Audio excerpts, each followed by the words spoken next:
ഈ ലോകമെങ്ങും സനാതനധർമ്മത്തിന് ഇപ്പോൾ വലിയ പ്രചാരമുണ്ട്. ഹിന്ദുത്വം ഒരു വലിയ ബ്രാൻഡായി മാറിയിരിക്കുന്നു എന്ന് തന്നെ പറയാം. അപ്പോൾ അതിന് നേരെ എതിർപ്പുകൾ ഉയരുന്നതും സ്വാഭാവികമാണ്.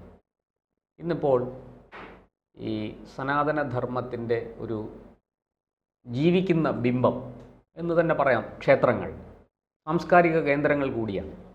ലോകമെങ്ങുമുള്ള പല ക്ഷേത്രങ്ങളും ആക്രമിക്കപ്പെടുന്നു. എന്താണ് സാർ ഇതിൻ്റെ അർത്ഥം? ഇപ്പോൾ കഴിഞ്ഞ ദിവസം അമേരിക്കയിൽ ഒരു ക്ഷേത്രത്തിന് നേരെ 2 ഡസനിലധികം വെടിയുണ്ടകളാണ് അക്രമികൾ പായിച്ചത്. ആരായിരിക്കും ഇതിൻ്റെ പുറകിൽ? ഇസ്കോണിൻ്റെ ക്ഷേത്രമാണ് ആക്രമിക്കപ്പെട്ടത്. ഇപ്പം ലോകത്തെ എല്ലാ രാജ്യങ്ങളിലും ഹൈന്ദവ ക്ഷേത്രങ്ങൾ ധാരാളമുണ്ട്. വളരെ എടുത്തു പറയേണ്ട ഒരു കാര്യമാണ്. അതെ, അറേബ്യൻ നാടുകളിൽ പോലും, ദുബായിൽ ഗൾഫ് നാടുകളിലൊക്കെ ഉണ്ട്. ആ വാർത്ത വന്നപ്പോൾ നമ്മളൊക്കെ അതിശയിച്ചു പോയി. ഇതെങ്ങനെ സംഭവിച്ചു? കാരണം ഇതിനകത്തെ ഈ ഒരു മതസൗഹാർദ്ദത്തിൻ്റെ ഒരു ഇടം കൂടിയാണ്. അവിടെയൊക്കെയാണ് ശരിക്കും പറഞ്ഞാൽ അതെ മതസൗഹാർദ്ദത്തിൻ്റെ ഇടമായി മാറുന്നത്. ഗൾഫിലൊക്കെ അയ്യപ്പ കാഴ്ചപ്പാടുകൾ മാറുകയാണ്. ഗൾഫിലൊക്കെ അയ്യപ്പ ക്ഷേത്രങ്ങളുണ്ട് എന്നാണ് അറിയുന്നത്.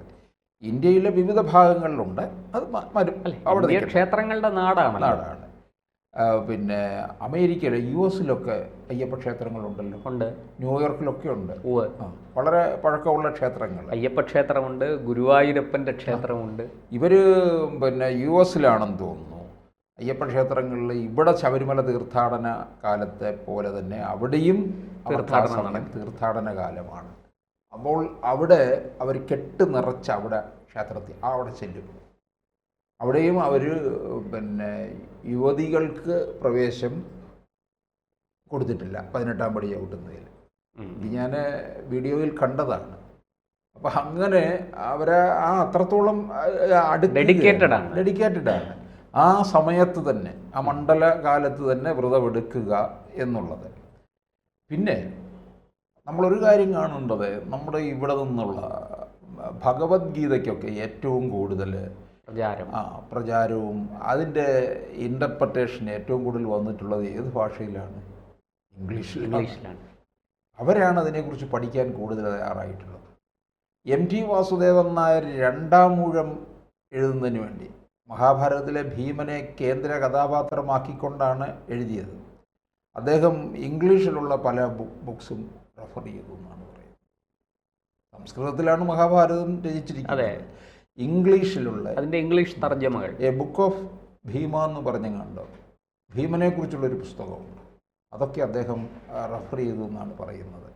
അപ്പം നമ്മുടെ ഈ ക്ലാസിക് കൃതികളെക്കുറിച്ച് പോലും, അതായത് ഇത്തരത്തിലുള്ള ഇതിഹാസങ്ങളെക്കുറിച്ചും ഒക്കെ പഠനം അവരാണ് നടത്തിയിട്ടുള്ളത്. ഭഗവത്ഗീത ഇപ്പോൾ പറഞ്ഞത് വെച്ച് നോക്കുകയാണെങ്കിൽ ഇസ്കോൺകാരാണ് ഭഗവത്ഗീതയ്ക്ക് വിദേശ രാജ്യങ്ങളിൽ വലിയ പ്രചാരം കൊടുക്കുന്നത്. ഈ മാതാ അമൃതാനന്ദമയുടെ ആശ്രമത്തിൽ നോക്കി ധാരാളം വിദേശികളില്ലേ? അതെ. അവരെ അവിടെ വന്ന്, അവർക്ക് വിദേശങ്ങളിലും ആശ്രമങ്ങളുണ്ട്. ഗീതയൊക്കെ വായിക്കുന്നവരുണ്ട്. ഇവരൊക്കെ ഇവിടെ വന്ന് സംസ്കൃതം പഠിക്കുകയും ചെയ്യുന്നവരുണ്ട്.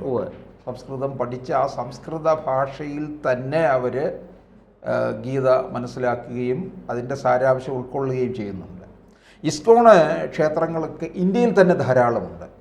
ബാംഗ്ലൂർ ഇതിൻ്റെ ഒരു പ്രധാന കേന്ദ്രമാണ്. അതെ, എനിക്ക് തോന്നുന്നു ഇന്ത്യയിലെ ഏറ്റവും വലിയ ഇസ്കോണിൻ്റെ ക്ഷേത്രം ബാംഗ്ലൂരിലാണ് തോന്നുന്നു.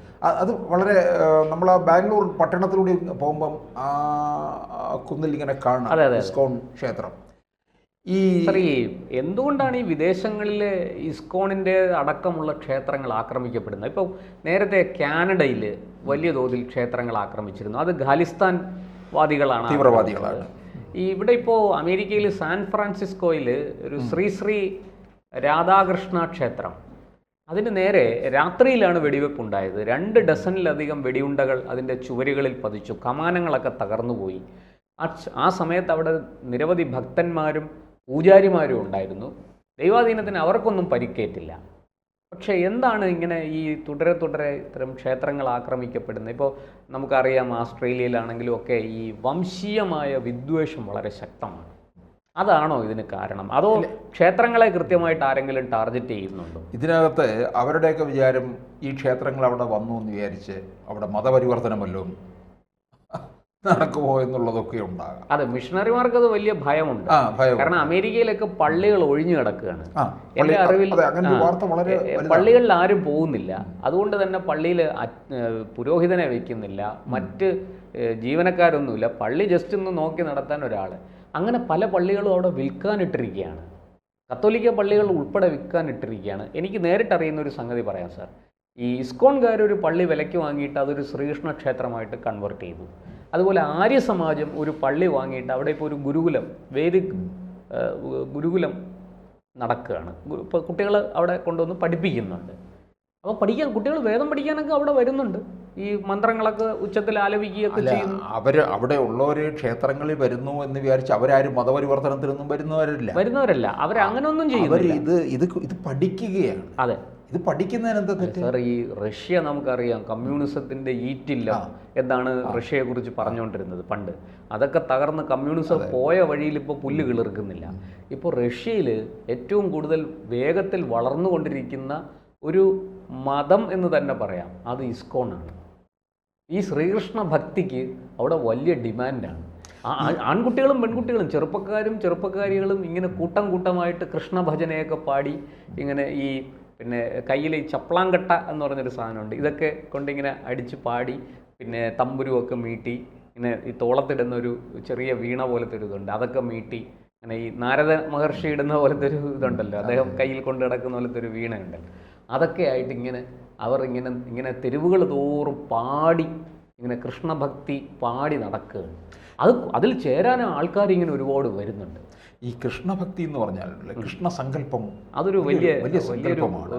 മഹാഭാരതത്തിൽ നമുക്ക് വേറെ ഒന്നിനും കാണാത്ത ഈ ഇന്ത്യൻ പാരമ്പര്യത്തിൽ തന്നെ നമുക്ക് ശ്രീകൃഷ്ണന് പകരം വെക്കാൻ, ശ്രീകൃഷ്ണനും ശ്രീരാമനും പകരം വെക്കാൻ ആരുമില്ല. അപ്പം അത് പിന്നെ ലോകം മുഴുവൻ അറിഞ്ഞു എന്നുള്ളതാണ്. അതെ, ഈ കൃഷ്ണ സങ്കല്പത്തെക്കുറിച്ച്. അതെ, അതാണ് ഞാൻ നേരത്തെ പറഞ്ഞത്. ഗീതയുടെ സാരോപദേശം ഭഗവത്ഗീതയ്ക്കും ഭാഗവതത്തിനും കൃഷ്ണഭാഗവതത്തിനും വലിയ പ്രചാരം കൊടുക്കുന്നുണ്ട് ഇസ്കോൺകാർ. അല്ല, അത് മുഴുവൻ എന്താണ് കൃഷ്ണഭക്തിയാണ്. അതെ, കൃഷ്ണൻ മുന്നോട്ട് വെച്ച തത്വശാസ്ത്രവും ദർശനവും ഒക്കെയാണ് അതിനകത്തുള്ളത്. കൃഷ്ണൻ ജീവിച്ചിരുന്നു എന്നുള്ളതിൻ്റെതായ തെളിവുകളൊക്കെ നമ്മുടെ രാജ്യം മുമ്പോട്ട് വെക്കുന്നുമുണ്ടല്ലോ. അതെ, അതെ, ദ്വാരക അല്ലേ, കടലെടുത്ത് പോയതാണ്, ഇതിൻ്റെയൊക്കെ അവശിഷ്ടങ്ങൾ എവിടെയോ ഇവിടൊക്കെ ഉണ്ട് എന്നുള്ളത് ഒക്കെ ഇടയ്ക്ക് വാർത്തയാക്കി വന്നിട്ടുള്ളതാണ്. അപ്പോൾ അത് മധുര ഇതൊക്കെ പറയുന്നുണ്ടല്ലോ. അതെ, അപ്പോൾ ഇതൊക്കെ ജനങ്ങളിലേക്ക് കൂടുതൽ എത്തുന്നതാണ്. ഇപ്പം നമ്മൾ ഗുരുവായൂർ ക്ഷേത്രത്തിൽ എന്നും തിരക്കല്ലേ? അതെ, എന്നും തിരക്കാണ് അല്ലേ? അത് പിന്നെ അവിടെ എന്താണ് അപ്പം ചോദിക്കും, നിങ്ങൾക്ക് കാണേണ്ടവരെ പിന്നെ കൃഷ്ണനെ എവിടെ ഇരുന്ന് വിളിച്ചാലും ഉള്ളിലുണ്ടെങ്കിൽ നിങ്ങളുടെ കൂടെ ഉണ്ടല്ലോ എന്നൊക്കെ നമ്മൾ പറഞ്ഞാലും ഗുരുവായൂർ അതിന് വേറൊരു, അതെ, ഭക്തർക്ക് ഗുരുവായൂർ ഒരു പ്രത്യേകത. അവിടെ ആ കൃഷ്ണന്റെ സാന്നിധ്യം, കേരളത്തിലെ ശ്രീകൃഷ്ണ ഭക്തിയുടെ കേന്ദ്രം ഗുരുവായൂരാണ്. അല്ല, കൃഷ്ണന്റെ ഒരു സാന്നിധ്യം അവരവിടെ കാണുന്നുണ്ട് എന്നുള്ളതാണ്.